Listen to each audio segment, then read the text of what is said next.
প্রিয় ভাই বোনেরা, বদরের যুদ্ধ নিশ্চয়ই আপনারা জানেন কম বেশি সবাই।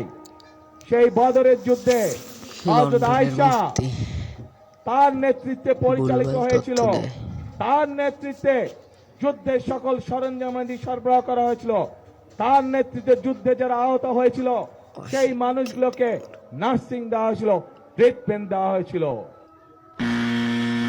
এজন্য বিশ্বনবী সাল্লাল্লাহু আলাইহি ওয়াসাল্লাম বদরের প্রান্তরে তলোয়ার নাই, ঘোড়া নাই, ওট নাই, সৈন্য সামন্ত নাই, না খেয়ে হাঁটতি সারা 313 জন মুসলমানকে নিয়ে আল্লাহর উপর ভরসা করে বদরের প্রান্তরে দাঁড়ালেন। আর ওইদিকে কাফেরদের সৈন্যবাহিনী ছিল 1000। কয় হাজার? মুসলমান কয়জন?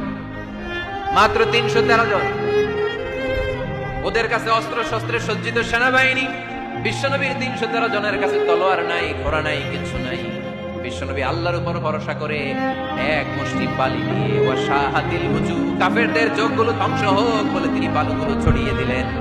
মুহূর্তের মধ্যে 1000 সৈন্যবাহিনীর কাফের সৈনিকদের চোখের মধ্যে ধূলিকণা পৌঁছে দিল কে? আল্লাহর হাবিব সাল্লাল্লাহু আলাইহি ওয়াসাল্লাম বদরের প্রান্তর থেকে এক মুষ্টি বালু নিয়ে বললেন শাহাতিল হুজু বলে তিনি বালু ছুড়ে মারলেন। 1000 সৈন্যবাহিনীর চোখের মধ্যে বালু ছড়াই দিছে কে? বুঝে শুনে উত্তর দিয়ে। এখানে 1000 লোক দাঁড়ানো, আমি বালু নিলাম, গায়ের যত জোর আছে সবার চোখের দিকে মারলাম। 1000 জনের চোখের ভিতরে ঢুকবে সর্বোচ্চ 5 জন, বেশি হইলে 10 জন, তার চেয়ে বেশি হইলে 20 জন, বেশি হইলে 50 জন। বুঝে শুনে উত্তর দিয়ে। আমার মুষ্টির মধ্যে বালু ছুঁড়ে মারলে 1000 মানুষের চোখের মধ্যে পড়বে। আওয়াজ করে বলেন পড়বে। এজন্য আল্লাহ বলেন, নবী ওটা তুমি মারো নাই, ওটা আমি মারছি। সুবহানাল্লাহ নাই।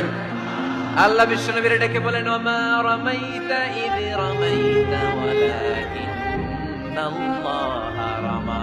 নবী হে, বালু তুমি ঠিকই তোমার হাতে নিয়েছো, কিন্তু আমি আল্লাহ নিজ দায়িত্বে 1000 কাফেরের চোখের ভেতরে বালুগুলো পৌঁছে দিয়েছি।